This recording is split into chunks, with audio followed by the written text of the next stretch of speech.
Then we will hand over the session to them. Uh,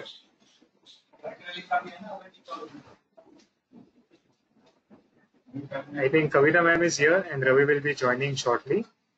Uh, it is a pleasure to introduce our today's first speaker, CA Kavita Dulu. She is a partner of RN Dulu and Associates. She was qualified in the year 2005 as a CA, as well as she has completed her DISA in 2000. She specializes in indirect taxes. Earlier it was service tax and now goods and service tax. She has delivered various lectures for CA students at WIRC as well as GST last year. She has been leading as a group leader in GST at group meetings at WIRC. She has led as a group discussion at RRC organized jointly by Khartoum Study Circle and Mulund Study Circle. With this brief introduction, we welcome CA Kavita Dulu. Our second speaker will be on income tax. Will be on income tax. Will be CA Ravi Jain. CA Ravi Jain has qualified as a chartered accountant in the year 2012, as well as he has completed his company secretary course in 2012. He is practicing as a chartered accountant since that year. His main core area of practice is direct tax, FPI compliance, and audit. He has successfully completed 2 years of convenership at Ghatcover CP Study Circle. He was a co-opted member for Students Committee of WIRC. He has delivered talks at various seminars, including our very own GSE, Kalyan Study Circles on the topic of direct tax.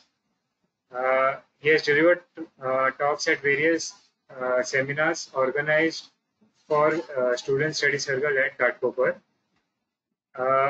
He has also taken various direct tax lectures at various trade associations in Mumbai and Navi Mumbai. With this brief introduction, we welcome both our speakers, and without wasting our time, we request CA Kavita Dulu to begin with her session. Before that, I was just request all the Thank you, Charlie.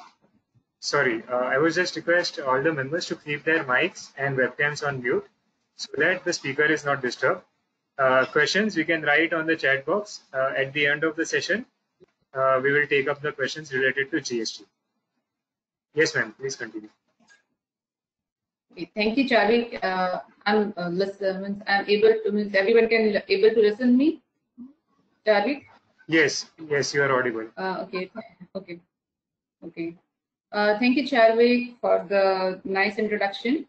So, our today's topic is due dates under GST. As we are all aware that the GST is a compliance-driven law. We need to file various statements, returns, forms with their own due dates. Every time there is some changes coming up with all different council meetings. And even after completion of 3 years, we are still struggling with the law. And in addition to that, because of COVID-19, there are series of notifications coming and along with circulars for clarifying the things. And due to so much of issuing of notification and circulars, the situation is totally messed up. And I think the government has tried to clear the things to that extent that it has created more confusion. So in this presentation, I tried my best to make it more simpler and clear the clutter. So let's start.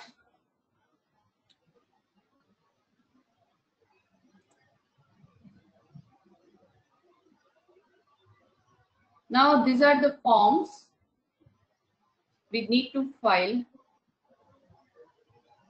Let's begin with one by one. First, let's see the provisions relating to composition dealer. Composition dealer is the person who pays tax under Section 10 or a person availing the benefit of notification to 2019 under central tax rate. अभी ये composition scheme के लिए I am applying for the first time. Then the time limit for application is before the commencement of any financial year. An application can be made in form number CMP 02. Or if after applying for the composition scheme, I need to reverse the input tax credit which is lying in my stock. by filing Form ITC 03, and उसका date है within 60 days after the commencement of the financial year. अभी ये COVID-19 की वजह से and lockdown की वजह से it was not possible for so many dealers to applying for the scheme. So government has relaxed these provisions by issuing notification 30/2020. Hello. By issuing notification 30/2020, and in that case, CMP 02 can be filed on or before 30th of June, and ITC 03 can be filed before 31st of July 2020, with making reversal of ITC, which is lying in my stock. The next is the return filing requirement and payment requirement in case of composition dealer. Normally, payment requirement is on a quarterly basis. Composition dealer needs to make the payment on a quarterly basis by filing Form CMP 08 till the 18th of month. Okay. Kavita madam, 1 minute. Members, please, please mute yourself. Members, please mute yourself.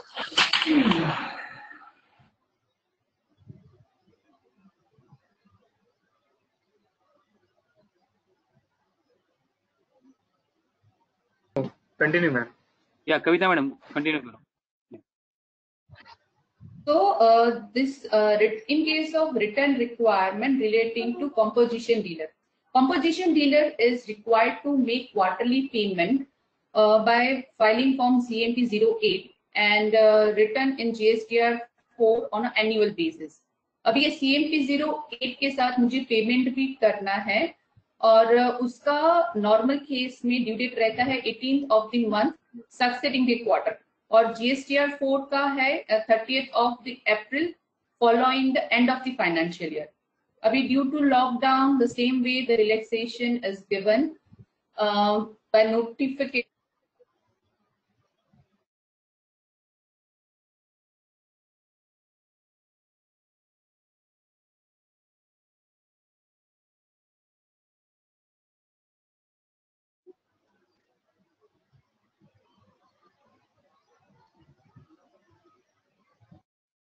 Kavita madam, you're not audible. Mute हो गया, please unmute. You're not audible. So from CMP 08. Start with CMP 08.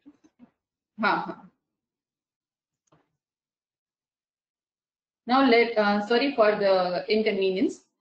Let's start with the return requirement for composition dealer. Composition dealer के case में CMP 08 से मुझे payment करना है, which is on a quarterly basis, and it is 18th of the month succeeding the quarter. And return का मेरा requirement है कि I need to file GSTR 4 on or before 30th of the April after the following the end of the financial year. Now CMP 08, अभी जो CMP 08 मुझे file करना था for the quarter ending 31st March 2020, और मेरा उसका date था 18th of April 2020, and GSTR 4 for the financial year ending on 31st March 2020 that was required to be filed on 30th of April 2020.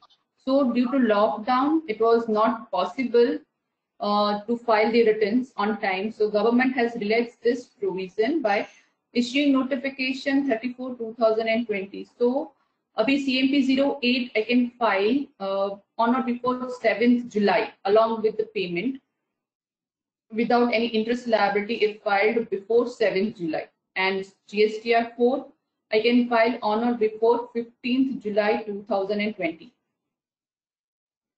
Now next is GSTR 3B. GSTR 3B is very important for government also because it is a revenue collection thing and very important for taxpayers also. So government has issued series of notification. यहाँ पे बहुत सारे notification issue किए गए थे. So to make it more clear, I classified them in 3 different categories. First is relating to due date, interest, and late fees. Now let's see one by one. Now the extension of due date. Basically the due date का जो provision है वो दिया गया था 29/2020 में, because earlier it was like the new return forms, the system of new return forms were supposed to be start from 1st April 2020, and it was extended to October 2020. तो अभी उसके लिए गवर्नमेंट में जो बीच में जो मंथ थे अप्रैल से सितंबर 2020 के, उसके लिए government has declared the due dates by notification 29/2020, and it was based on the classification of taxpayers, large taxpayers and small taxpayers. If large taxpayers means the taxpayers whose turnover, aggregate turnover during preceding financial year was more than 5 crore, and small taxpayer are the taxpayer whose turnover was less than or equal to 5 crore. That means if I am a large taxpayer, then it is 20th of the next month, and in case of small taxpayer, again the taxpayers are classified in based on their principal place of business. If my principal place of business in a category A states, then it is the 22nd of the next month, and if it is on a category B state, then it is 24th of the next month. These are the classification of the states. Maharashtra is in a state A category.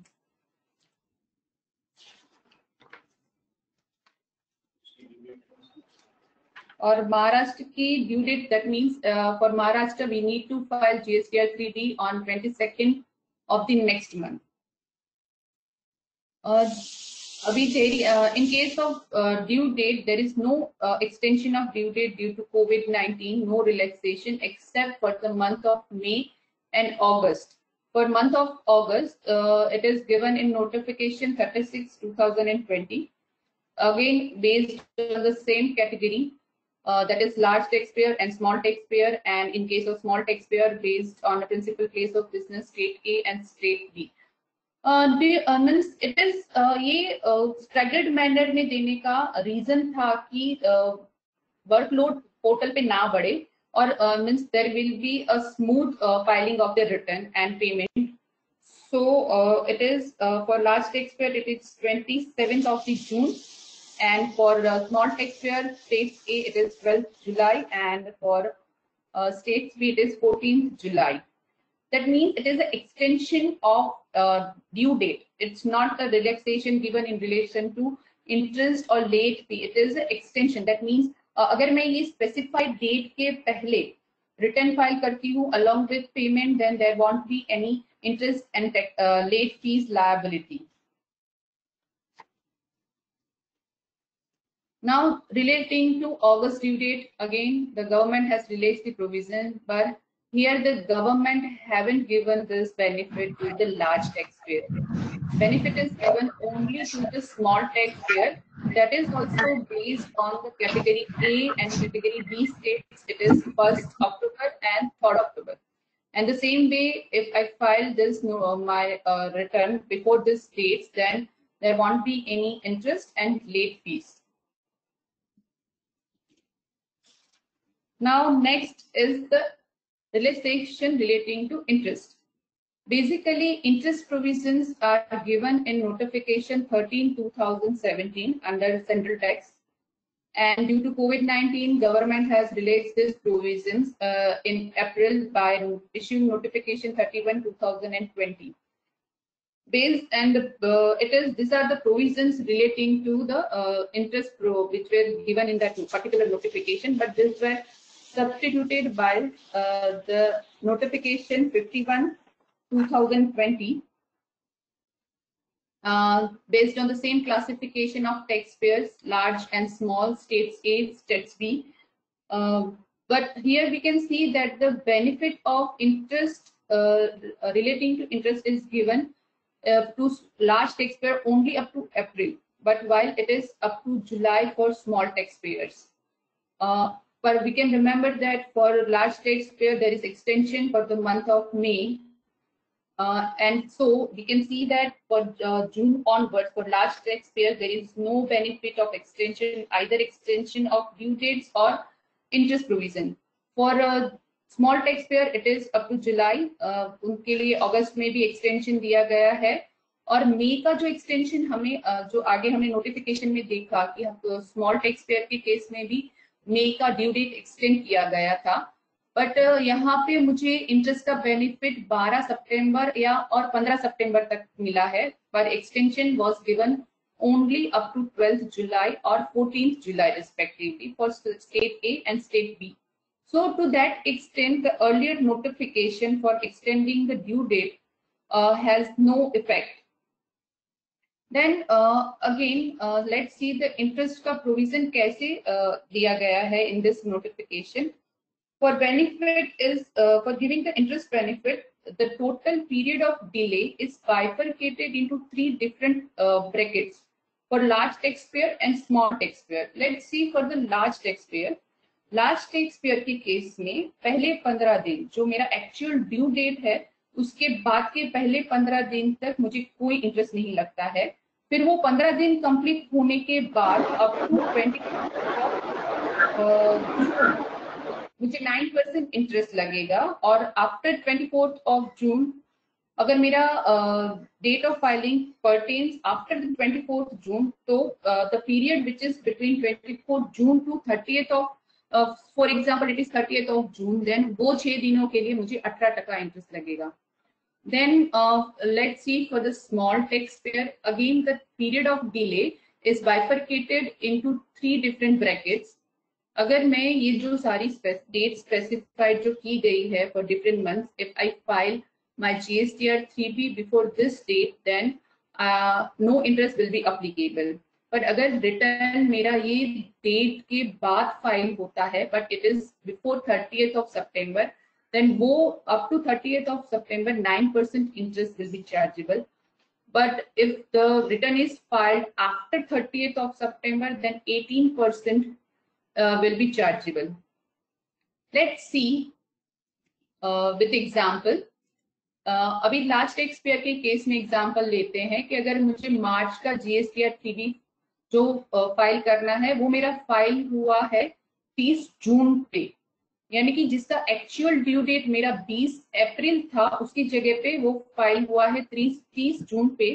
तो अभी वो 30 जून पे how my interest will be calculated, 20 अप्रैल से 5 मई, यानी कि पहले 15 दिन, वो पहले 15 दिन के पीरियड में मुझे कोई इंटरेस्ट नहीं लगेगा, और फिर 5 मई से 24 जून जो मेरा डेट स्पेसिफाई है रिटर्न फाइलिंग के लिए, तब तक वो टोटल पीरियड 50 दिनों का जो है उसके लिए मुझे 9% इंटरेस्ट लगेगा. और for period 24th June to 30th of June, यानी कि लास्ट 6 डेज के लिए मुझे 18% इंटरेस्ट लगेगा. यानी कि मेरा इंटरेस्ट कैलकुलेशन वो 3 टुकड़ों में कट के कैलकुलेट होगा. अभी let's take example for small tax payer. Let's take that is for Maharashtra and for month of March, जिसका ड्यू डेट था मेरा 22nd ऑफ अप्रैल और वो फाइल हुआ है 22nd ऑफ अक्टूबर. अभी फॉर इंटरेस्ट कैलकुलेशन मेरा फर्स्ट अगर यानी कि मेरा जो स्पेसिफाइड डेट था for March it is 3rd जुलाई, यानी कि 22nd ऑफ अप्रैल से मेरा 3rd जुलाई का जो पीरियड है तब तक मुझे वो पीरियड के लिए कोई इंटरेस्ट नहीं लगेगा, और 3rd जुलाई से मेरा 30th ऑफ सितंबर तक 9% इंटरेस्ट लगेगा. And after 30th September to 22nd of October, that is वो जो लास्ट 22 दिन के लिए मुझे 18% इंटरेस्ट लगेगा. And this way my interest will be calculated for small tax payer. Now the next is late fees for GSTR 3B. Late fee, basically the provision of late fee is given in notification 76/2018. It is 20 rupees for mean return per day of default, यानी कि 10 रुपए central tax में and 10 rupees in state tax. And if it is return other than meal return, then 50 rupees, 25 rupees for central tax and 25 for state tax for each day of default. This is the normal provision. Now, due to COVID, the government has relaxed this provision by issuing notification 32/2020 in April, and these are the provisions relating to that notification, but the same was again substituted in June by notification 52/2020, and these are the provisions which is applicable right now at present. जो मुझे अभी याद रखना है वो है based on the same classification, large taxpayer and small taxpayer. Again, in large taxpayer benefit अप्रैल तक ही दिया गया है, पर मई का मुझे एक्सटेंशन है, पर जून से आगे I don't have any extension, और इंटरेस्ट का कोई बेनिफिट नहीं है, लेट फीस का भी कोई बेनिफिट नहीं है. So for large taxpayer benefit is only up to the month of May, and in case of small taxpayer जुलाई तक तो इंटरेस्ट और लेट फीस दोनों का बेनिफिट दिया गया है, और अगस्त के लिए भी एक्सटेंशन है. And जो earlier we have seen the notification which have extended the due date for May, तो यहाँ पे भी again लेट फीस जो लेट फीस का बेनिफिट है वो मुझे सितंबर तक मिल रहा है, और एक्सटेंशन मेरा जुलाई तक का था, तो to that extent that notification have no effect. Now what are the provision for late fees? अगर मैं जो भी डेट यहाँ पे स्पेसिफाई की गई है, with in that date, if I filed my GSTR 3B along with payment, then मुझे कोई late fees नहीं लगेगी. But it was clarified that in notification 141/2020 that if I file my return after this specified dates, and जो भी late fees लगता है वो मुझे मेरी actual due date से लगेगा, not from the specified date. यानी कि अगर फॉर एग्जाम्पल मेरा अप्रैल का जो था, अप्रैल का GSTR 3B था for state A, it was 6th July, और I am filing it on for example 7th July, यानी कि मेरा स्पेसिफाइड डेट से बाद में रिटर्न फाइल हो रहा है, तो मुझे लेट फीस अप्रैल का जो मेरा एक्चुअल ड्यू डेट था 22nd May वहां से लगेगी. Okay, and again the relief is given on the ceiling, that is ceiling was given for on the maximum amount of late fees under notification, recent notification 57/2020 issued on 30th June. Ceiling क्या है कि अगर मेरा return नील है तो मुझे कोई late fees नहीं लगेगी if I file the return before 30th September. And in case of return with tax liability, then मेरा total late fees का ceiling of it is 500 rupees, 250 for central and 250 for state tax.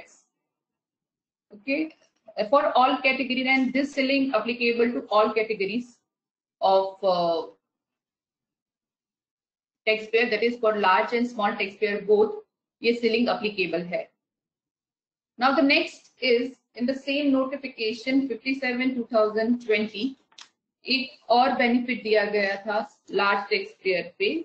The government has take pity on large taxpayer, क्योंकि उनको ना ही तो मई के बाद कोई interest या लेट फीस का बेनिफिट दिया गया है, और जून के बाद तो extension and nothing is given. So तो उनको भी एक बेनिफिट दिया गया है यहाँ पे कि मई और जुलाई के जो GSTR 3B है, if they are filed before 30th September along with payment, then in that case the total amount, maximum amount of late fees that is chargeable, that is the same way 500 for with tax liability, and no late fee if the nil return is filed. And the same way one time amnesty scheme came in notification 52/2020.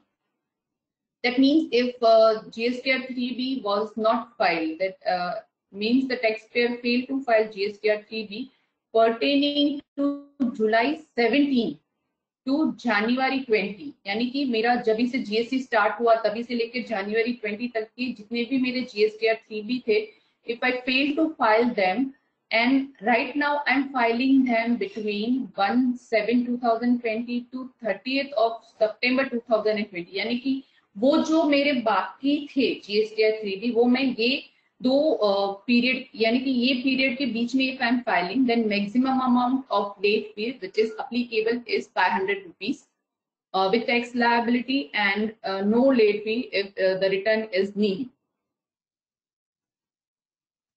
Now let's move to GSTR 1.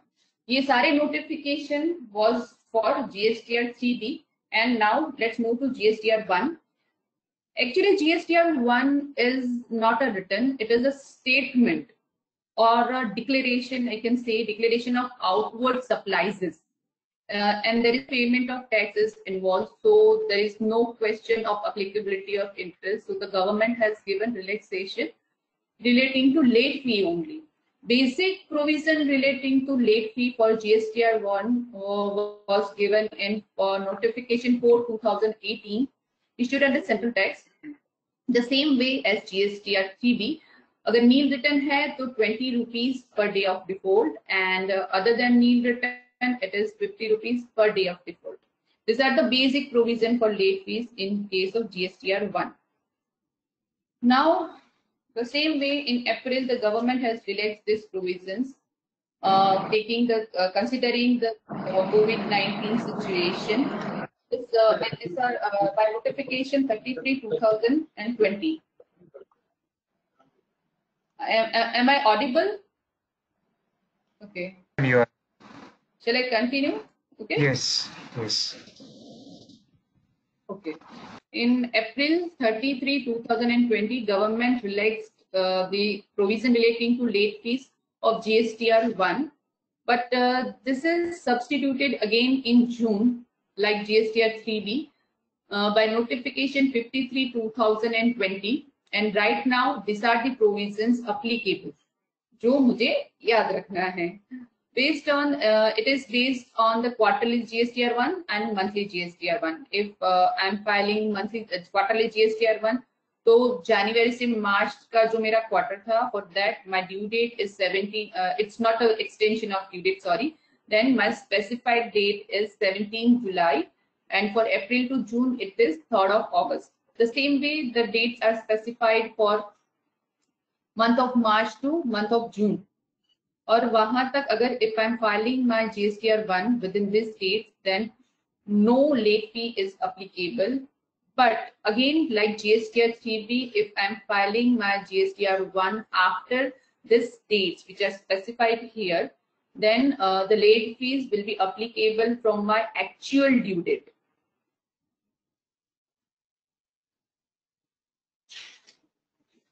Now let's see annual return and reconciliation statement. Just a moment.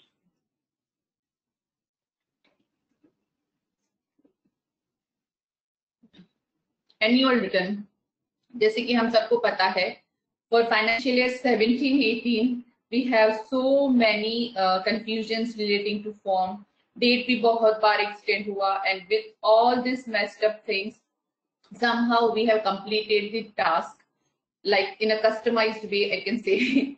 And now for financial year 18-19, March में 15th October 15th 2020 notification में date was extended to 30th of June, which was again extended by notification 41/2020, which is right now.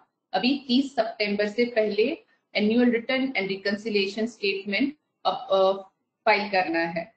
Again, there is one, it's not relating to due date, but very important for reconciliation statement. By notification 16/2020, CGST rules were amended. What was the amendment? Amendment was that in the rule 8T, that normally reconciliation statement का जो provision है, it is applicable to the taxpayers whose aggregate turnover for the relevant financial year was more than 2 crore. But for particularly for financial year 2018-19, this limit is extended to 5 crore. यानी कि अगर मेरा 18-19 में total turnover 5 crore से ऊपर है, तो ही मुझे reconciliation statement along with annual return upload करना है. Now e way bill. E way bill यानी कि मुझे इंट्रा स्टेट और इंटर स्टेट ट्रांजिट के लिए I need to generate e way bill which has its validity period and after which it expires. So अभी हालत क्या था? Due to lockdown, I have generated e-way bill and I am not able to make the transit. So उसके लिए government has issued different 3 notifications giving different extending the validity period to different dates. Now right now अभी at present the notification is 47/2020 और उसका validity period 30th of June तक extend किया गया है. उसके लिए कंडीशन क्या है कि e-way bill should be generated before 24th of March और उसका वैलिडिटी पीरियड एक्सपायर होना चाहिए ऑन और after 20th of March. On completion of or satisfying of both this condition, the extension will be applicable up to 30th of June. अभी तो ये हो गया कि means whatever the notification we have seen up to this, वो that were for specifically for some returns और some statements और e-way bill and all that things, but there was one notification which was issued in April for all the compliances which are required by the GST Act and rules made thereunder, which falls during 20th of March and 30th of August. तो उसके लिए एक extension दिया गया था up to 31st of August. यानी कि अगर मुझे अपील के लिए अपील फाइल करना है या फिर कोई रिप्लाई देना है या कोई रिपोर्ट फर्निश करना है, if I need to upload some document or return which is not specifically covered by other notification, in that case and which falls between 20th of March and 30th of August, then my due date is extended to 31st of August.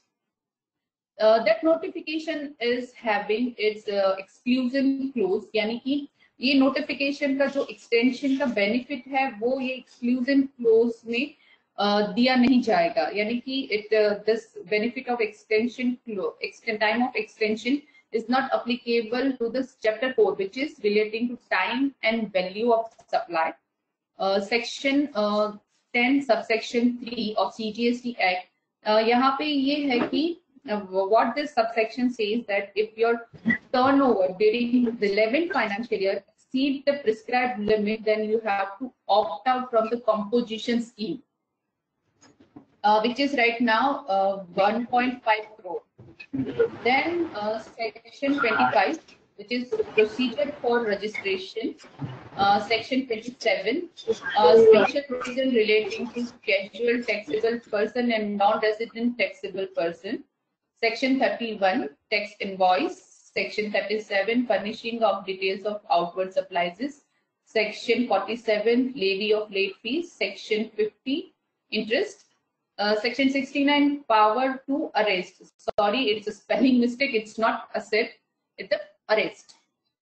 Then section 19, liability of partners of the firm. Then section 122, penalty for certain offences. 129, it is a detention, seizure of goods and conveyances in transit. Now it is this is exclusion clause covers section 39 but except subsection 3, 4 and 5. Excuse me.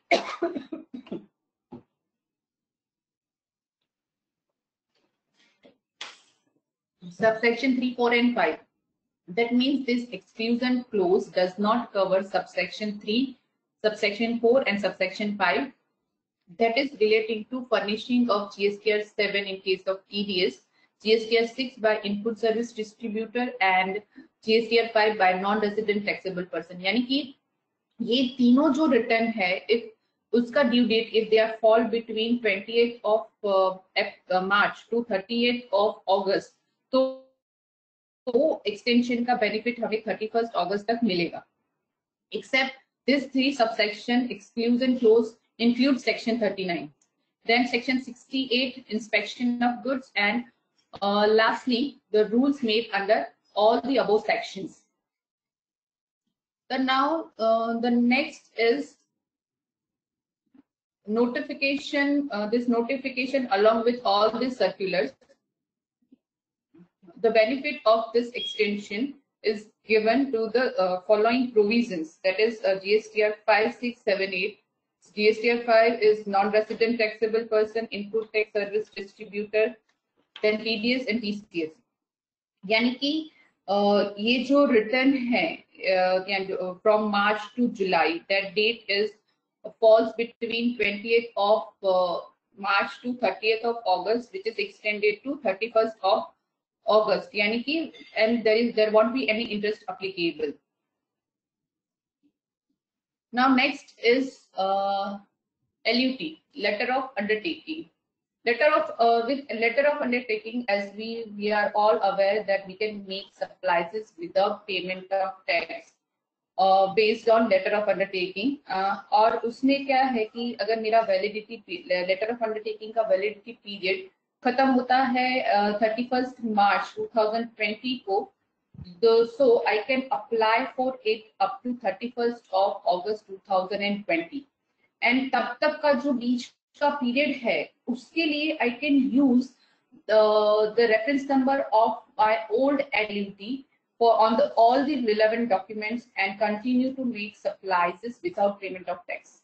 यानी कि मुझे तब तक fresh application के लिए मुझे ज्यादा time मिल गया है और मैं I can make the fresh application up to 31st of August 2020, and up to that I can use the old reference number of LUT.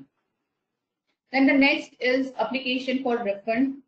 मेरा sections 54 as per sections 54 refund application can be made within 2 years from the relevant date.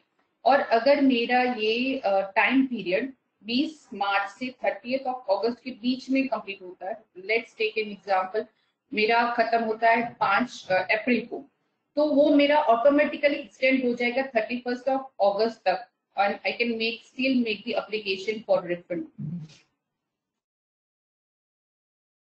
Merchant exporter, in case of a merchant exporter, as per notification 47/2017,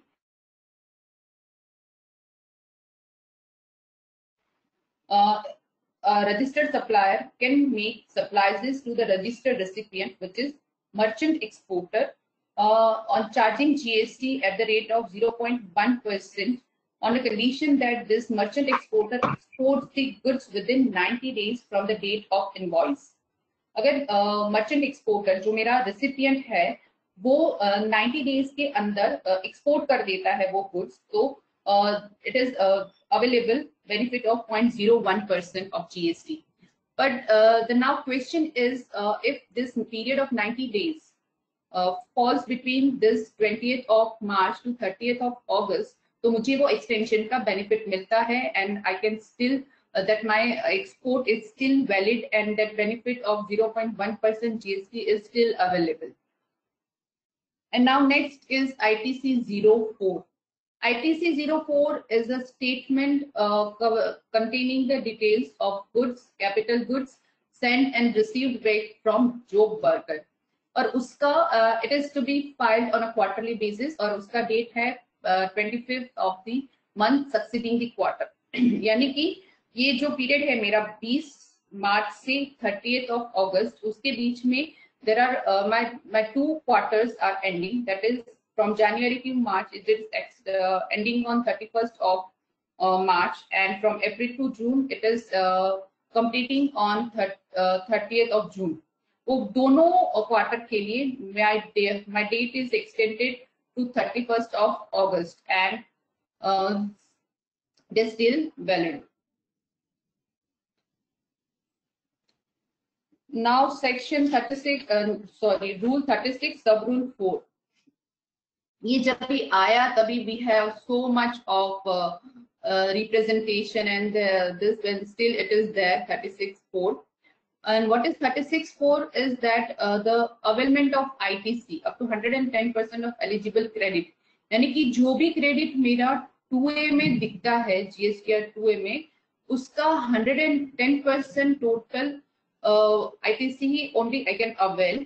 That means even if I have a valid purchase, mera goods, I have already received the goods, I have the valid and proper invoice, even after that, but मेरा वो purchase GSTR 2 में नहीं दिख रहा है और वो मेरा 110% की सीलिंग में नहीं आता है, then I am not able to avail that ITC. And that was a harsh provision, I think, but that is relaxed. Not वो गया नहीं है, it is relaxed on based on a cumulative application.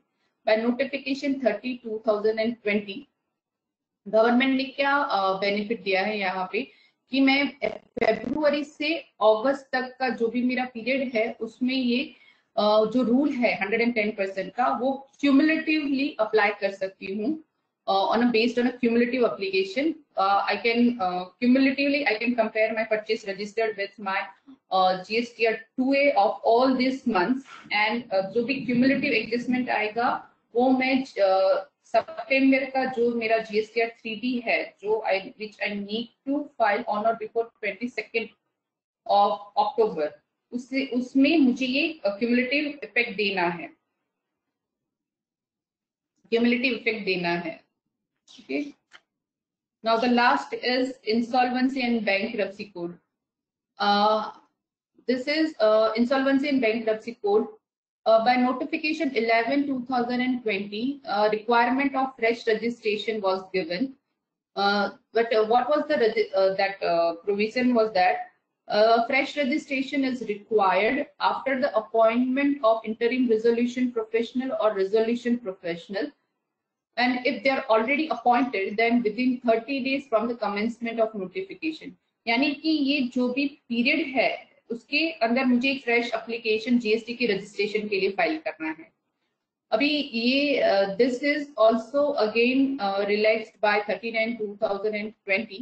The time limit is now within 30 days from their appointment or 30th of June, whichever is later. यानी कि ये दोनों में से जो भी बाद में होता है उसके अंदर मुझे फ्रेश रजिस्ट्रेशन के लिए अप्लाई करना है. Now these are the all the provisions which I need to explain, and for the this there is a summary table which I prepared, which I'll mail to all for the benefit of all the members. At last, I would like to thank the GSC Ghatkopar Study Circle for giving me the opportunity to speak out my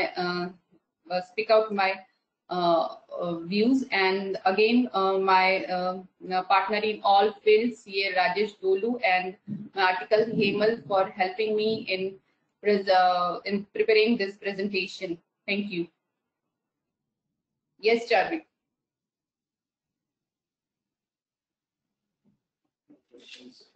Any questions? Yeah, there are a few questions. One second.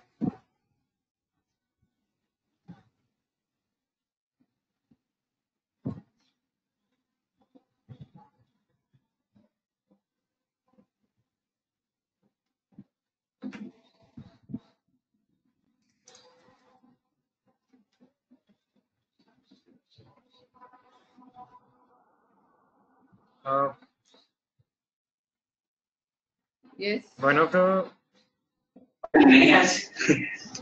once again, one of the question was turnover limit of 5 crore is to be seen for previous year. So for the returns of March 20, previous year would be in 19, and from April 20 onwards, the previous year would be 1920. The means the participant wants to just confirm that this understanding is correct or not. Yes, it is correct. Means we need to see the turnover of the preceding financial year. Next observation, it is more of an observation. Actually, the system calculates late fees from 3rd July in case of March 3B. I had filed one 3B for March on 4th, and I had to pay ₹50. So means I think we had discussed the dates. Means dates actually late fee is not applicable from the specified date. यानी कि March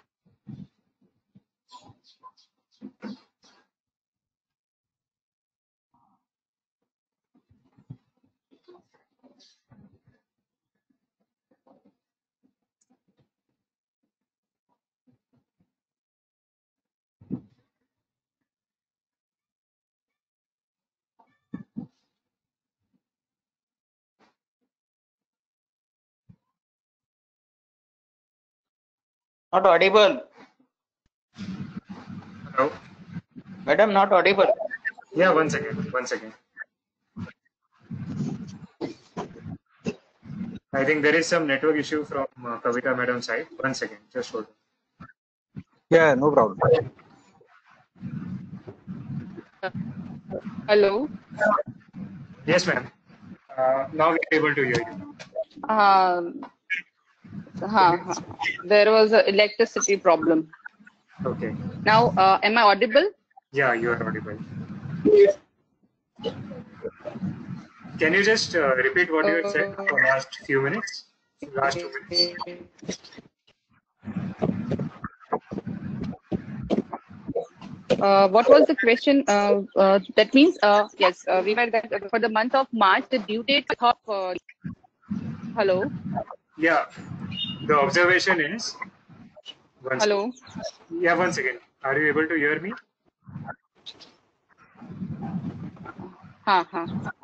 Okay.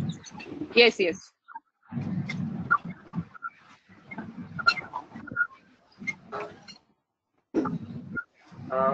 Actually, the system is calculating late fees for the month of March return Hello.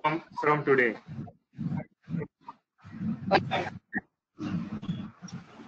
I think this is more of an observation. The next question is. Hello, Charvik. Yeah. I'm not able to listen. On the 6th of July, 19 fighter pilot now you are able to hear? was in early retirement when a British pilot fired a bullet that hit him. Temporarily blind, lost control of the aircraft, cut it down safe, covered. You are able to hear me now?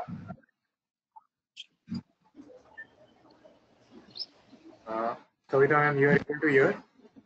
Yes, there is a little disturbance. Okay, now I have removed the disturbance. I think one of the. Yes, now I am able to hear. Okay. Next question is. Okay.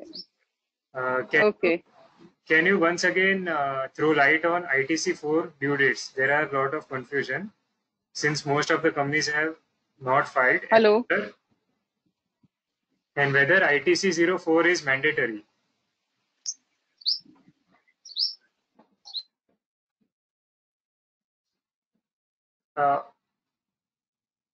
I think what we can do is we will take up the questions at the end of the webinar since there are some issues.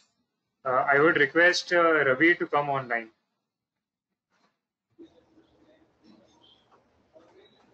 Am I audible?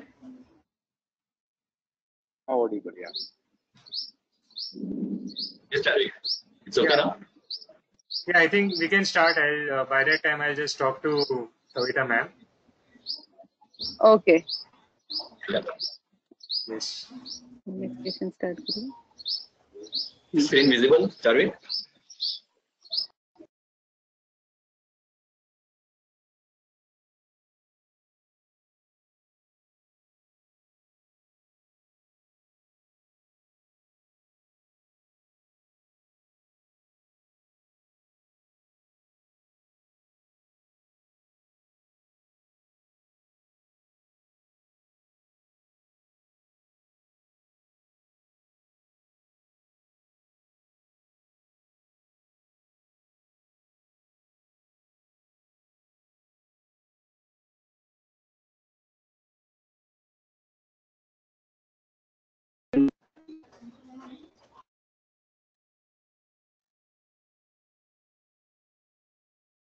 Using by presidential power, the ordinance is made and then which is already been announced in March, which was there on the announced in March 2030. Thereafter, again, looking at the current situations based on the suggestions received to the finance ministries, further relaxations has been given, looking at the situation that yes, still the situation is not in control. So the further relaxations are given, and then the notification has been issued to relax, be it in the time limits of the timely compliances or the other statutory aspects. Well, as far as my average concern, it will be number 2 of 2020, dated 31st March 20, which was announced in the month of March. And then we will come to notification 35 of 2020, dated 24th of June, which is recently been announced and due to which all the due dates or the extensions or the new due dates are there for the various compliances or the other proceedings under the Income Tax Act. And thereafter, the other important changes which are also worth considering, because as said, there is no extension in the due date. So a couple of provisions I have tried to cover that as well.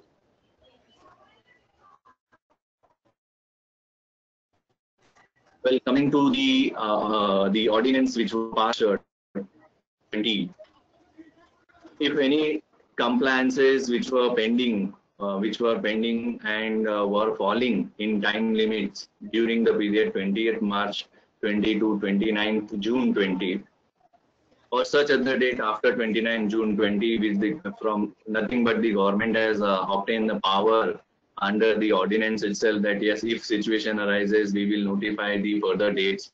We will see that how the government has notified the different dates for the different compliances in this.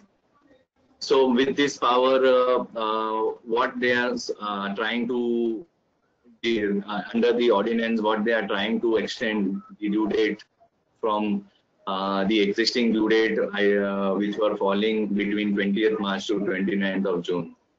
One was in relation to passing of any order or issuance of any notices or intimation.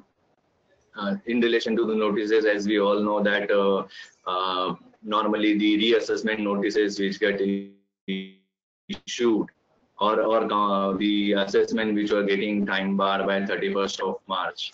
So all such proceedings were being taken care under the ordinance. Even the intimations which we see, that is 143(1) intimations under the Income Tax Act, or issuance of any notifications under the Act.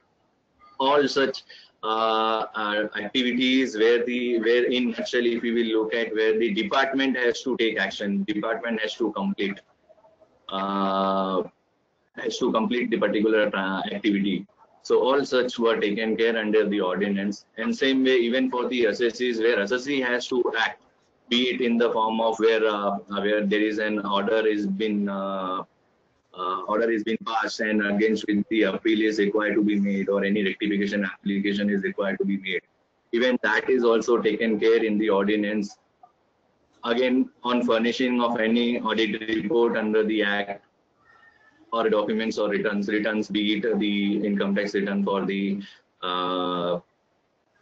assessment year 1920, or income tax return, or the TDS returns, or maybe whichever returns which were getting due in the period 20th March 20 to 29th of June 2020, and the statements as well. So all these particular transactions, all these particular aspects were taken care by the ordinance. Further, there were certain specific amendments, further specific coverage as to income tax, specific to the income tax is concerned, where the assessee wants to make any investments under the Act, or deposits of purchase construction, for claiming any deductions referred to in section 54 to 54 GB, and time limit of which were falling between 20th March to 29th of June, or chapter 6, even chapter 6 deductions which were ranging from 80C to 80 GGC.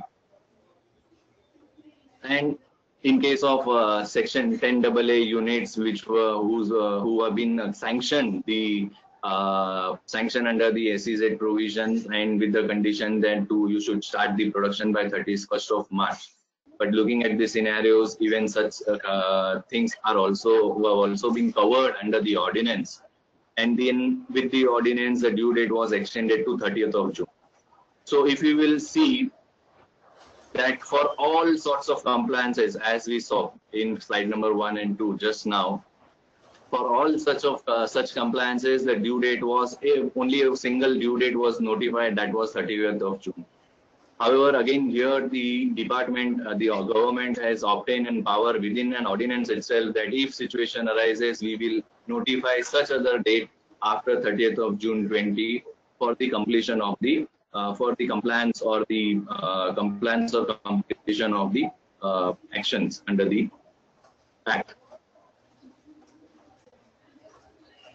Further, the ordinance was also talking about the making of any payments which were falling during the period 20th March 20 to 29 June 20, or such other date. Again, in case of payment as well, they had sought the power through the ordinance that such other date after 29 June, provided the payment is being done by 30th of June, or such other date after 30th of June.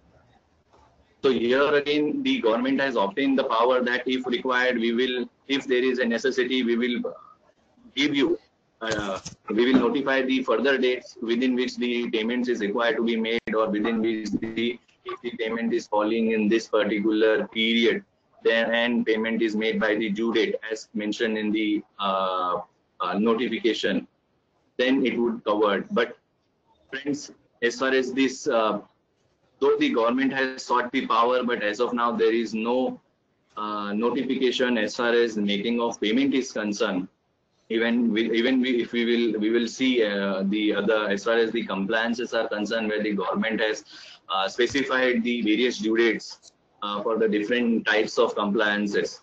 But as far as the payments is concerned, there is nothing is mentioned in the notification. So with this, whatever relaxation which is to be given in relation to the making of payment, which the due date of which were falling between 20th March to 29th of June, the due date, and if it is being paid by 30th of June, then only the relaxation of the reduced rate of interest of 0.75% of every month of the part of month was available. Interesting things to know under the ordinance that the interest was levied only for the period of delay, and the period of delay has been defined to include the time period between the due date and the actual date of payment. For let us say, for example, you have to make payment of March month, TDS for the March month. The original due date for the same was 30th of April, but the payment is made, let's say, in the month of June. So in such case, the period of delay, by considering the definition provided in the ordinance, the period of delay was only for 2 months, that is May and June. So interest was leviable only for 2 months and not for the 4 months, that is for March, April, May and June. Okay. In normal parlance, we do understand that TDS provision interest is getting triggered from the date of deduction of TDS from that month itself. But as the ordinance was having a non-obstant clause, it was overriding the complete act under all the specified act which are there in the ordinance, the 8 different acts. So the period of delay is to be considered only after the due date till the date of actual payment. If suppose the payment is made in the month of May, the period of delay would be only 1 month and only 1 month 0.75, even though the due date was of March 20, but paid in May 20, the TDS was only applicable for 0.75 for only 1 month. And also in the ordinance, it was clearly given that no penalty or no prosecution shall be sanctioned in case of delay in making the payment.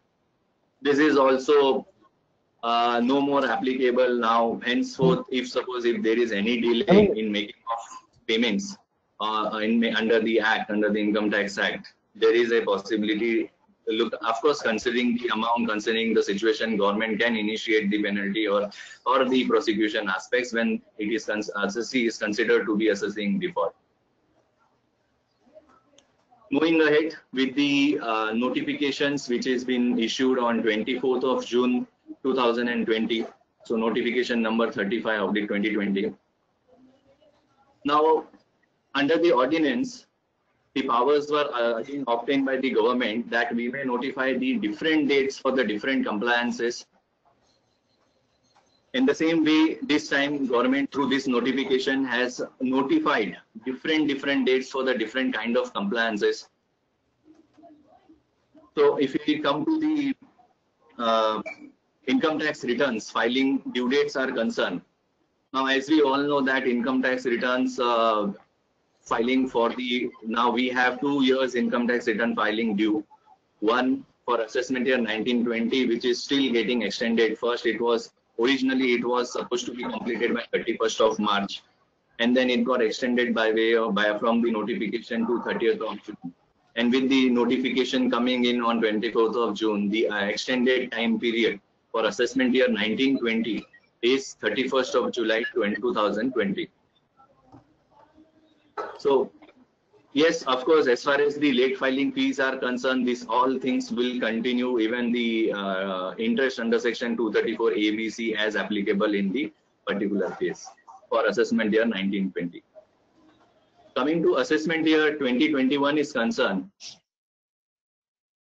from the budget itself, we saw that all the return filing for the audit cases, we saw that it got extended from 30th September to 31st of October. And now with this notification coming in, all the due dates for all types of assessees is being extended to 30th of November. So earlier, before this amendment, before this notification came in, we used to had 3 different dates. One is 31st of July for the cases other than audits. Then for audit cases, 30th of October. And then in case if the transfer pricing provision is applicable, then it was 30th of November. So now in all the cases, for all types of income tax returns which are to be filed for assessment year 2021, the due date is extended to 30th of November 2020. So till such dates, late filing fees will not be charged. Okay. However, this extension is being given along with a rider, and the condition here is that in case if the self-assessment tax payable, please note friends, here what they are referring to is the self-assessment tax, that is the final tax payable after considering your TDS, TCS, advance tax, relief, foreign tax credit, as whatever in normal parlance we used to arrive at the final tax payable self-assessment tax figure. So in case if self-assessment tax figure is more than 1 lakh of rupees, then 234A will be calculated from the original due date, meaning there, in case if suppose I am an individual not covered by audit, not a partner where firm is subject to tax audit. So my due date applicable to me is 31st of July. In original due date applicable to me is 31st of July. And if suppose my tax liability after netting off all TDS, advance tax as the case may be, net final tax liability is turning out to be, let's say, 2 lakh rupees. So as the amount payable is exceeding 2 lakh rupees, so 234A will start from 1st of August till the date of filing of return and or payment of self-assessment tax. If suppose I have made the payment by 31st of July itself, then nothing would be charged as in relation to 234A. But in case if I am making payment, let's say in the month of August, then for the 1 month, the interest would be charged under section 234A.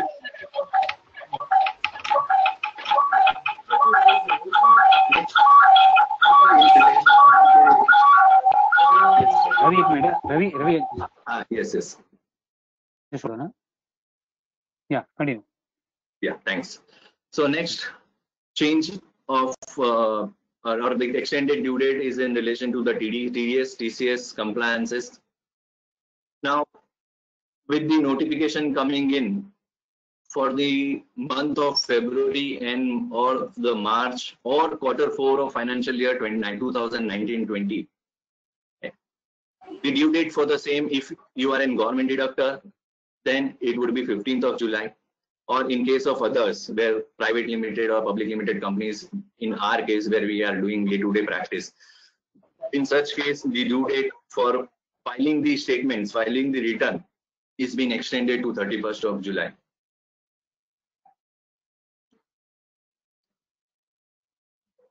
With this, questions immediately comes that what happened to Q1, Q2 of financial year 2021.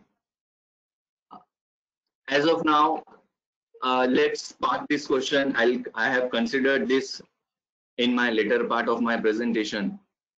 So we will see at that point of time what will be the due date. So from notification, the specifically, so what happened that in under notification they have tried to generalize. So as we have the ordinance, we had the ordinance which was announced in March 2020. There we had a general due date, that is 30th of June for all the compliances. Same way, even under the notification, there is a general date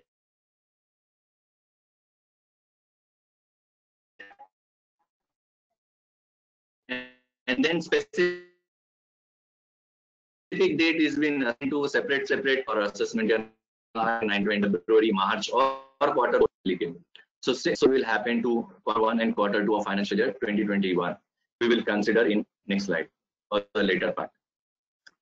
Then going ahead with the issuance of TDS certificates are concerned.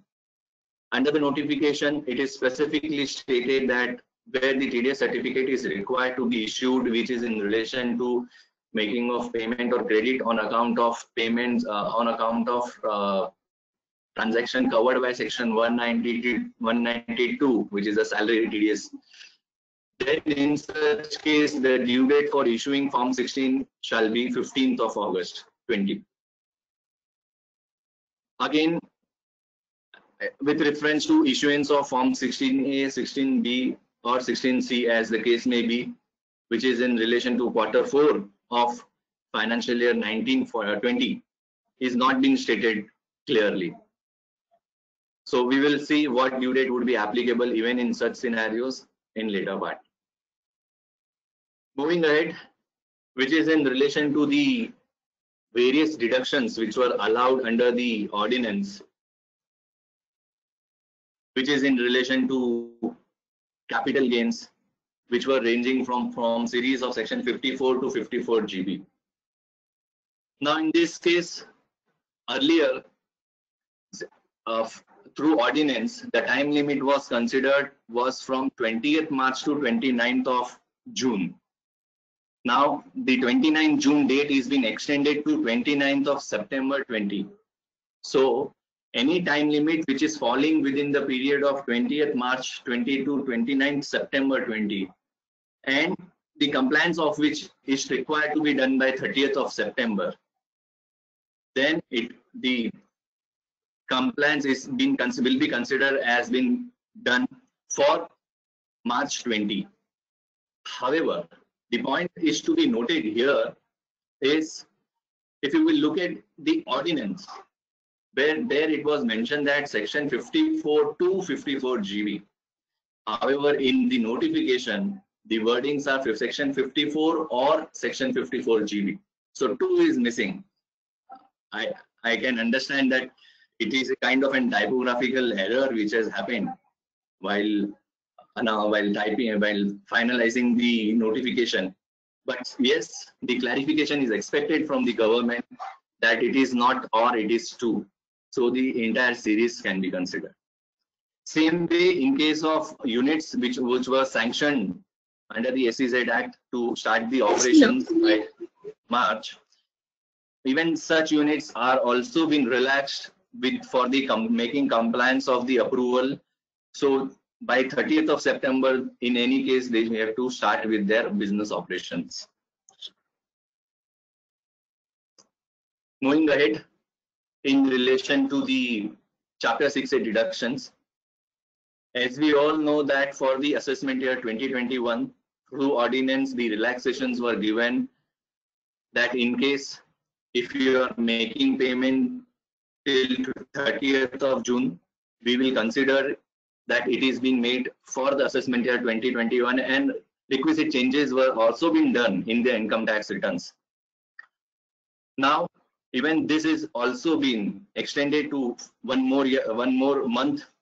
So till 31st of July, if any payments were made till 31st of July and you want to claim a deduction in assessment year 2021, this would be allowed as a deduction while filing income tax return. But yes, both the changes which we saw in relation to capital gains deductions or the Chapter 6 deduction, requisites amendment in Income Tax Act under income tax returns is also expected, because the notified income tax return was covering the period from 1st April to 1st April 20 to 30th June 20. So the amendment is also expected, requisite amendments are expected.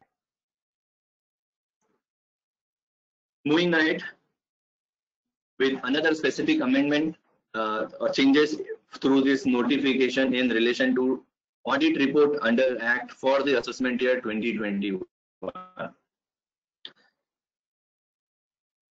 The due date is been extended to 31st of October for furnishing any audit report under the Act. Now, as we all know that through the Finance Act 2020, the due date for finalizing the tax audit was finalized at 30th of September, which was the original date. But that is being extended to 31st of October. The one change which we need to take care here is that even transfer pricing audit, which was required to be concluded by 30th of November, even that is also shifted to 31st of October. So that is required to be taken care while finalizing tax transfer pricing audit. So all sorts of audit, be it tax audit, be it MAT audit, be it transfer pricing audit, any sorts of. Moving ahead, in relation to direct tax Vivad Se Vishwas, well, when the scheme was announced, it was one of the iconic scheme for the when the government to have the revenue, and various estimates were being done as far as the collection under this new scheme, under this new act. But this is getting a dream considering the impact of this COVID effect. So even the due date for the same, that is for making the payment, is also being extended. So if the payment are being made till 31st of December 20, no late fees would be leviable. In case if the payment is made after this date, the late fees as applicable would be payable. Now, these were certain specific amendments which we saw in relation to income tax return, PDS compliances, then Vivad Se Vishwas scheme, audit report. Now let's come to the general part, which was I was referring to in my earlier part of my presentation. So on the left hand side, you can see that what I have mentioned is the wordings of the ordinance. Sorry. Okay. So wordings from the ordinance. What it tries to cover is that in case of any compliances for of which time limits were falling during the period 20th March to 29th of June, then such compliance due date was extended to 30th of June. Now we will come to the notification.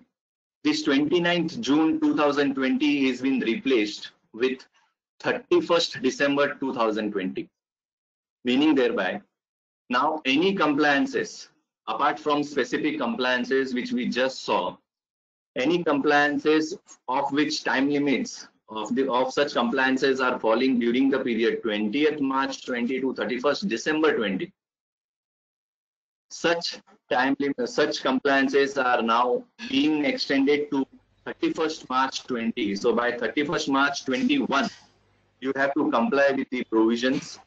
करो So roti it शाक is, है करो है हाँ तो हम कहते भी दे रहे हैं ना वांधो नहीं so the due date is been extended till 31st March 2021. Let's look at it. So which are the types of compliances which are getting extended with this amendment, with this which were falling in this particular due date.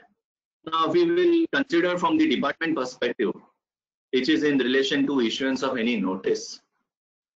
As we all know that the notices which were required to be issued by 31st of March, which were getting time barred, now was being extended till 30th of June, and now the new date for issuance of such notice is 31st March 2021. Okay. So which are the notices would be issued in such case? Returns, in case if I consider that returns regular assessments, which is nothing but our either 143(2) or 143 notice, 143(2) notice or assessment under 144 as the case may be, then return files during the period financial year 1920. I think just a second, here it should be 1819 and not 1920. So the return files in financial year 2018-19, for which the time limit for department to issue the notice is within 6 months from the end of the financial year in which return is filed. So if any return which is been filed during this period, so originally the due date was coming to September 20. Now this due date is been extended to 31st March 21. And in case of reassessment for assessment year 2013-14 or 15-16, considering the 4 years and 6 years as it is applicable, which was originally required to be issued by March 20, now it will be issued by March 21. Okay. Going ahead with the passing of any order from department perspective, where the regular assessments are going on. Assessments are required to be made within 18 months. For assessment year 18-19, it is within 18 months from the end of the year in which it was first assessable. So that was getting due by 30th of September. And even for assessment year 19-20, originally it was March 21, so there is no change. So now, as you can see, that 2 assessment years assessment would be completed by 31st March 21. So for 2 years, department has to process.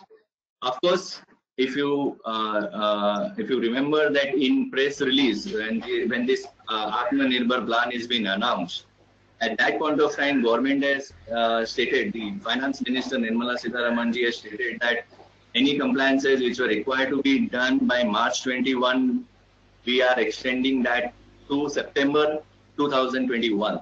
But no such change, with no such amendment, no such specific entry is there in the notification. So of course, government will come out with the further amendment in this area.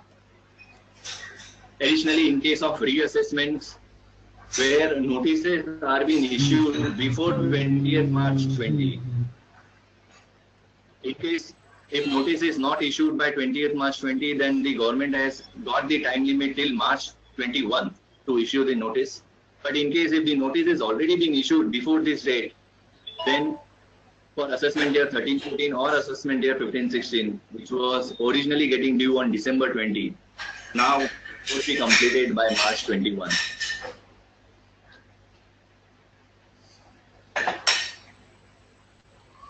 Continuing with the department action, processing of intimation is concerned.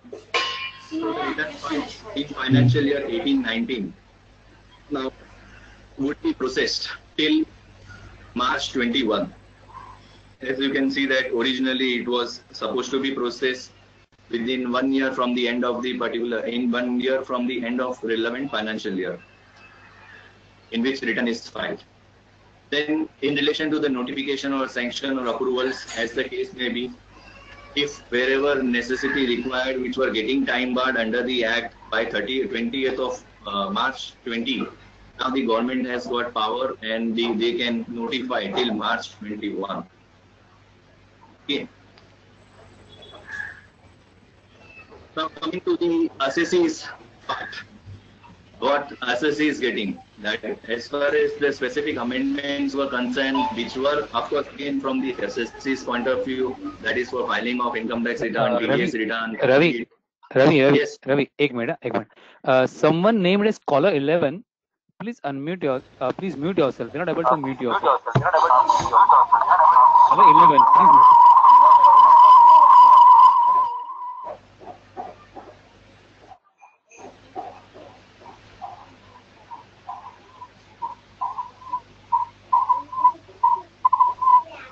Yeah, Ravi, continue.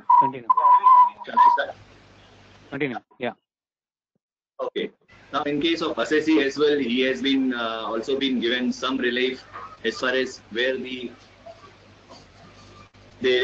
assessment order has been passed, again which the filing of appeal is due, provided the appeal is getting due in the period 20th March to 29 till 31st of December. Then in such case, the time limit for filing appeal is also been allowed to the assessee till 31st March 21.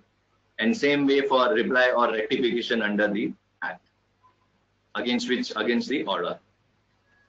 Well, this is the point which I was referring to while I took the TDS compliances. Now, in relation to the TDS returns for Q1 and Q2 of financial year 2021, as we all know that the original due date for Q1 TDS returns for April to June is 31st of July, and for Q2, that is from for the period July to September, it's 31st of October. So within 31 days from the end of the relevant quarter. But if we will look at the notification, the specific mentioning is in relation to Q4 of financial year 2019-20. So considering thereby, as there is no specific provision, as there is no specific mentioning of the due date applicable in this particular case, it will fall to a general heading, and wherein the way we had a general kind of an due date under the ordinance, that was 30th of June. Even for such compliances, it would be a general due date, that is 31st March 2021 for TDS return filing of Q1 and Q2 of financial year 2021. The question can come, why not to a Q3? Friends, Q3 is for the period October to December, but the return filing due date comes in 31st of January. So that period is not covered. The period covered is 20th March to 31st of December. Okay. Same way in relation to issuance of certificate, TDS certificate is concerned. See, the specific date is being notified in relation to issuance of Form 16 for financial year 1920, but in relation to returns other than salary, that is 26Q or 27Q as the case may be, and for which the TDS certificate is required to be issued, there is nothing is mentioned to that aspect. Again, it will fall to the general due date, that is that a general category, and which is nothing but it is falling period, the compliance is falling in the period 20th March to 31st of December 2020. So the due date applicable is 31st March 21. Of course, it seems that as far as this Q1 and Q2 TDS return filing or issuance of certificate is concerned, clarification is expected from the government, or suitable amendments are expected, because as far as the payments are concerned, there is no such relaxation. It is the period of delay is now over because it was only till 30th of June. So whichever monthly payments which are required to be made, if it is not paid within the due date, the interest is the liability under with as far as the interest is concerned would be 1.5% per month. That is nothing but as provided under the Income Tax Act.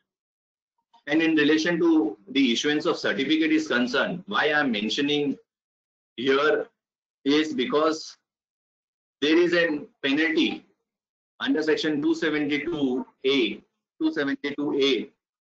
if in case the TDS certificate is not being issued within 15 days from the due date, okay, then the the penalty is being leviable at 100 rupees per day. So till the time we don't have clarity on such, of course, I have not came across as far as the levy of penalty for delay in issuing of for downloading and issuing of TDS certificate, but we never know. Another extension till 31st March 21 is in relation to linking of Aadhaar number with the PAN. That is also been extended till 31st March 21, which was originally required to be done by 31st March, then with the ordinance till 30th of June, and now 31st March 21. Another statement of financial of SFT filing, which we called it as for financial and 1920. The original due date was falling on 31st May 2020, which with the ordinance it was extended till 30th of June, and now it is been extended till 31st of March 2021. Well, that was all about the ordinance and the notification which was issued for the various relaxations or the extension of the time limits provided under the Act or by way of a notification. Few of the important changes were also worth noting, because as there are no such extension to such dates and assessees are required to comply within such time limits. The first one is in relation to the applicability of the new procedures for approval or registration or notification of certain entities. Entities which were registered under section 1023C or 1280 or section 35 or even ATG. All such entities were required to, again, if it is an existing entity, you have to go for revalidation of your account. So by 1st of October, so it will stay, this particular section is getting applicable, section 12AB is getting applicable from 1st of October 20. So the filing is required to be done from 1st of October till 31st of December. Within 3 months, you have to make the application. Okay.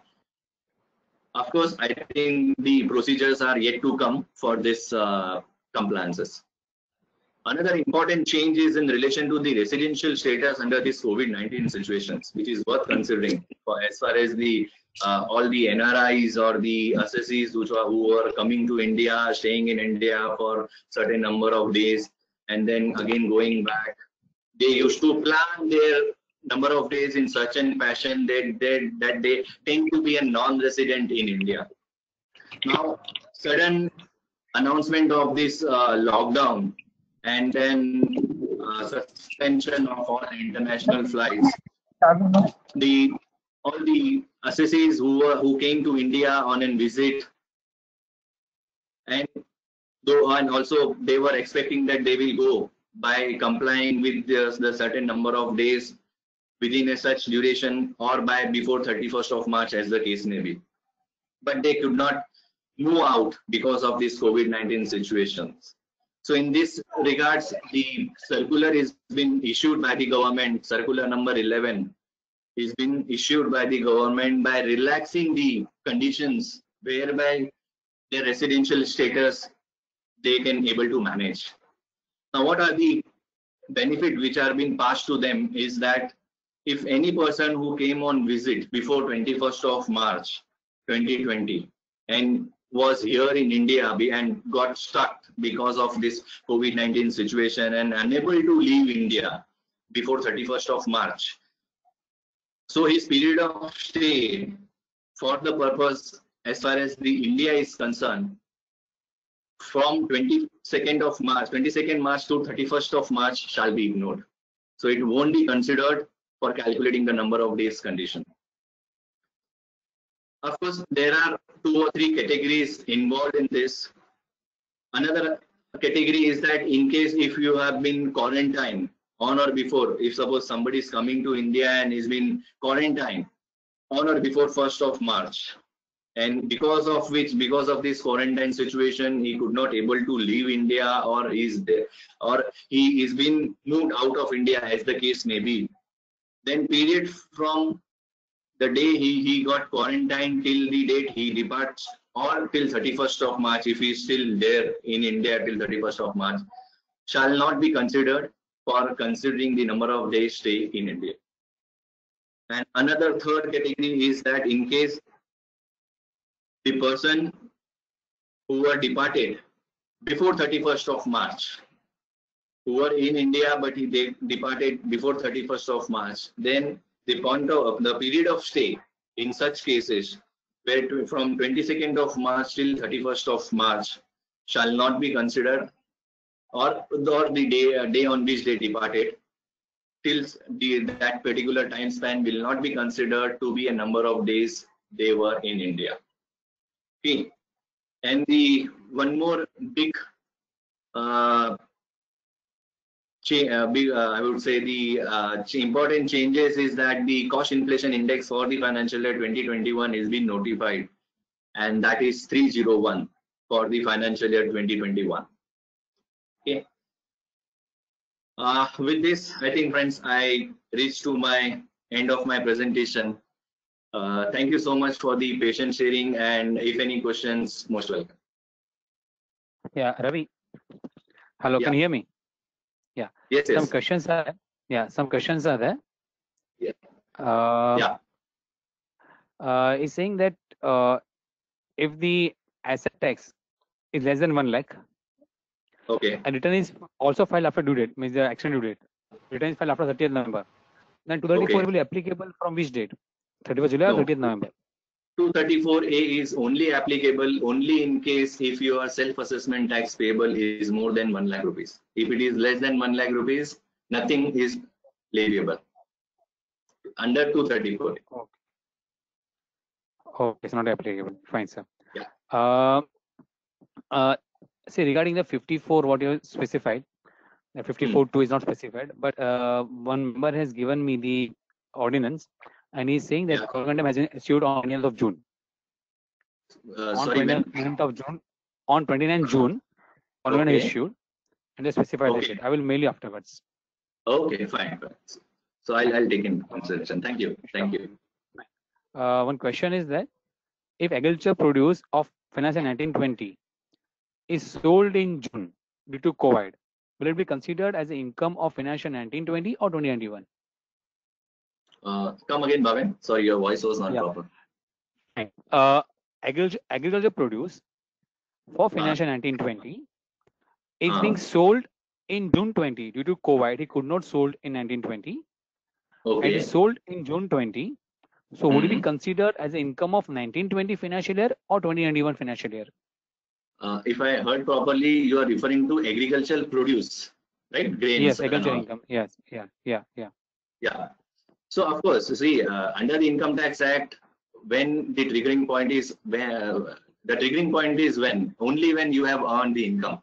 Even the act, what we have, it is Income Tax Act. Once you have income, then only it is taxable. Okay, so if nothing is been sold in financial year 1920, it would be as in stock in trade to you. But due to COVID, there will be, because he might have produced somewhere in March end, but due to COVID, he could not sold it. So he cannot really take benefit of this notifications for COVID relief measures. But under notification, the available recourse is only available to deductions or Chapter 6A as far as agriculture income or anything. Because see, it is where they want to give relief, they have provided you like section 54 series or Chapter 6A deduction. But why you want to offer income? I am not getting it. Fine, sir. No issue. Another question. Is asking that is there any time limit for officer to approve or reject Form 13 for lower deduction certificate? As far as lower TDS certificate is concerned, I'll just, as far as time limit, I am not clear, but on a practical side, I will share with you. The moment you uploaded your form 13, you mail form 13 along with all documents to the concerned TDS officer. And because in one of my case, I have practically experienced this, that I have uploaded on, let's say, first day, the officer is acting on third day. Okay. So you do one thing, you just mail it to the officer. They are working digitally. They are hearing to our queries, so mail them. Yeah. Fine. One member is asking that my Yeah. turnover is less than 5 crore. Okay. I am opting to go out of 44 AV, means fulfilling other required conditions. What is the due date for ITA? My turnover is less than 5 crore.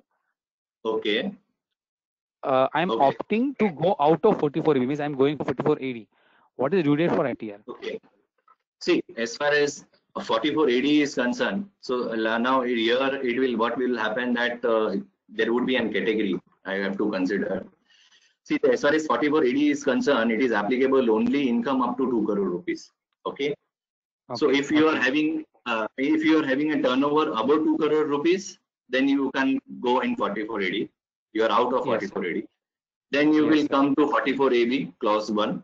A, where the 5 crore limit and the subsequent condition of 5% on payment and receipt side, which has been provided. 6%. Yes. If you are complying with the conditions specified therein, then tax audit is not applicable. You can declare even loss in such scenario. Audit is not applicable in such case. But in case if you are not complying with such scenarios where 5% receipt side or 5% condition of receipt side or expenditure side, as the case may be, then in such case audit by default you have to carry it out. Fine. Okay. Ravi, one member is differing with the opinion of 24A. He is saying that that what you are told, sorry, what you are told that the interest is applicable on the asset tax. Okay. Now he is saying that I beg to differ with the 24A. Interest shall apply on total tax payable, on total income, and not on asset tax. Okay. He is referring to the extra notification. I will take 1 minute. Saying that the below is the extra notification provided further on extension of the date as referred. Yeah. Bhavin bhai, Vishal bhai who had raised the query is saying, please ignore. I have done an error. Speaker is okay. Okay. Fine. Fine. Fine. Thank you. Okay. Fine. Non-working partner. non-working partner of a firm which is under audit. What will be due date of ITR? See, if it is a partner of if he is a partner of a partnership firm and firm is covered by audit and he is a working partner, then if he is non-working, then now as of now 30th November is the due date for all. Yes. Yes, for everybody it is 30th November now. Okay. One member is asking you to give us an example. Sorry, can explanation to be given for rate of interest on TDS under COVID-19? Can explanation be given for? I think you already covered this point. Rate of interest on TDS under COVID-19. Rate of interest under COVID. See, as far as the rate of interest, as I said, that if we go to the ordinance, the period covered there was 20th March to 29th of June, and provided payment is made by 30th of June, then the period of delay, only for the period of delay. So period of delay, either it would be May or June. So 1 month or 2 months as the case may be, interest would be leviable of 0.75% per month. Yes. However, if suppose if you are making payment for March month now in July, then interest would be leviable for the 5 months, that is March, April, May, June, July, and that too at the rate of 1.5%. Because the extension, as I said, that the payment relaxation which was there in the original ordinance is not been carried forward in the notification. So it is over now. Yeah. Fine. One member is saying it's possible. Can you explain the residential status once again in just 1 minute? Yeah, sure. Why not? Now, in relation to this residential status is concerned, those who came on visit to India and with the intention that they will stay in India for a certain period and then move back to outside India, or they would be leaving before 31st of March, as the case may be, but they could not unable to go out of India because of sudden announcement of lockdown in the country. So Yes. period of stay from 22nd March till 31st of March will not be considered as a period of stay in India. Okay. Or if suppose the person is been quarantined on or before 1st of March 2020, and Yes, sir. if suppose he has been departed out of India in the month of March, or he has not been departed, he could not able to go out, then in such case, the period of stay from the day on which he got quarantined till the date he got departed, that is either before 31st of March, as the case may be, or 31st of March, as it is applicable in a particular case, the period of stay will not be considered in India. Okay, for quarantine scenarios. And the third one is in case if the person is already departed out of India before 31st of March, in such cases, period of stay from 21st of March till the date of his departure or 31st of March, if he went outside India on 31st of March, that period will not be considered as a period of stay in India. Fine. So one refer to Circular 11 for more clarity on that. They have beautifully explained all the aspects. Yes. Yeah. Ravi, I think all questions are covered, but you stay just here. Some questions of Kavita madam is left out, so just be online there. Okay? Kavita madam. Yeah, sure. Yeah. Kavita madam, are you there? Some questions were left out. We'll take your question. Hello, am I audible? Yeah, Kavita. Yeah, you're audible. Yeah. Now the one question was relating to. Shall I start with the questions? I think I had two questions to answer. Yeah, it is mentioned that in respect of ITC. Can I repeat the question? Yes. Yeah, the question here, in respect of ITC to be claimed cumulative basis, can it be explained by way of example?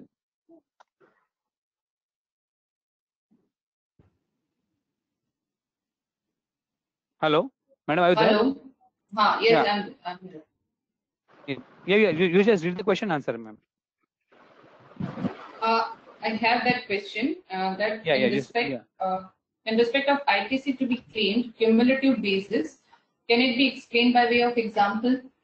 So, in case of cumulative applicability of Rule 36, Sub-Rule 4, normally it is that it's like that for month of February. Let's take an example for month of February. Before this notification, I need to compare my purchase registered with my GSTR 2A on the monthly basis, and what if on a monthly basis, and जो भी मेरा purchase है, if whatever is my purchases are there in GSTR 2A, उसका 110% ही मैं ITC avail कर सकती हूँ, and it is to be done on a monthly basis. और अभी ये cumulative effect का क्या है कि I don't need to do it on a monthly basis. I'll just take the ITC as per my purchase register for all these months from February to August. यानी कि वो सारे महीनों का जो भी मेरे परचेज रजिस्टर के हिसाब से है based on the condition given under section 16, उसके हिसाब से जो भी मेरा वैलिड परचेज है उसका ITC I can avail. And after the end of the August, I'll compare my purchase register of all these months together with the GSTR 2A of all these months together. और अगर उसमें ऐसा होता है कि मैंने ITC ज्यादा avail कर लिया है beyond 110%, then in that case I need to reverse that in the GSTR 3B of September, the due date of which is 22nd of October. Okay, I think it would be enough to clear. Yeah, ma'am. Shall I repeat the question? Next question. Yeah, please. It is that in case of ITC 04, is it mandatory to file? What are the due date for ITC 04? ITC 04 is it is to be filed on a quarterly basis, and the normal case में उसका due date होता है 25th of the month succeeding the quarter. यानी कि जो मेरा quarter for January to मार्च का quarter है which is completing on 31st of March, उसका मेरा ड्यू डेट होता है 25th of April, and for April to June 25th of July. अभी ये दोनों quarter is falling as per notification 35/2020, it is falling between that period 20th of March to 30th of August, यानी कि वो period के बीच में fall होते हैं. तो मेरा जो ITC 04 है जनवरी से मार्च का, instead of filing on 25th of April, I can file it is on or before 31st of August. On the same way, ITC 04 for April to June, जिसका ड्यू डेट है 25th of July, instead of 25th of July, I can file it on or before 31st of August. And now, I think both the questions are covered. yes. And other questions left out, madam? I think we answered the questions. I think there were only 2 questions were left. Yeah, left out. Fine, ma'am. Thank you, sir. Thank you, madam. Now, before, yeah. I just like to acknowledge the efforts of the conveners of the Ghatkopar study circle, the way they all are taking the pain to make us educate. And even though this current the pandemic situation which we had, and way smoothly the conveners are taking us to the end, even the auditing standards and so many series of webinars which the study circle has conducted. So I really thank you on bottom of my heart for this effort for all this. Thank you, sir. We are just following your footsteps, nothing else. What you all have done, we are just following that. I just request all the members. That please type your name and registration number. I have seen that some of the members have written caller 1, 2, 3, 4. We're not possible to give you CP credit, as well as not possible to control some members, as well as we are not able to know whether they are member, non-member. See, this is basically for members of GSC. If a non-member is there, then you have to pay fees for that. Many have been noted that the non-members of GSC, that is Ghatkopar Study Circle, are not the member of Ghatkopar Study Circle. So we request them, if you want to enroll for the registration, you can, but you have to pay fees. We already mentioned in our messages. Being a member of WISC, you can join this, but you have to pay the fees because you're not a member of GSC. One more announcement. Our next session will be on 11th of June or 11th of July. We already emailed the same just now. It will be taken by our own member, C. Dipali Mehta, on impact of real estate, under impact of GST under real estate. Please note that it will be 3 hours. It will be 3 hours. You will get the credit of CP 3 hours because topic is vast. So madam has requested, it will be of 3 hours. 2.5 hours will be a topic, and half an hour left out will be for questions and answers. Now, I request Mamta madam to give a hearty vote of thanks to both the speakers. Mamta, are you there? Bhavin bhai. Yeah. Bhavin bhai, I just want to make one announcement that the summary table for the ultimate, what are the ultimate due dates for GST, it will be mailed to you so that you can mail to all the members for benefit of them. Sure. All the PPTs of both the speakers as well as the video will be mailing. Will mailing the PPTs, and the videos are available on our YouTube. Member can check out the same. Mamta madam, I think Mamta yes, is not I'm there. I'm there. Yeah, please take a vote of thanks, please. Thank you. Yeah, sure. Thank you, Bhavin bhai. Yeah, on behalf of Ghatkopar Study Circle, my sincere thanks to CA Kavita Dholu and CA Ravi Jain for covering all the relevant due dates under income tax and GST. Thanks for all the tables which were shared, which will make members easy to remember the due dates. Thank you to members also for attending the meeting. Thank you. Thank you all. Thank you, Ravi bhai. Thank you. Everybody. Yeah, we are closing the session. Thank you. Thank you, everybody. Thank you. Thank you, Ravi. Thank you, Kavita. Hello. Thank you very much. Thank you. Thank you, Kavita ma'am, and thank you, Ravi sir. Thank you. Thank you, Ravi. Thank you, both the speakers. Thank you. Thank you all. Thank you. Great session. Thank you. Thank you.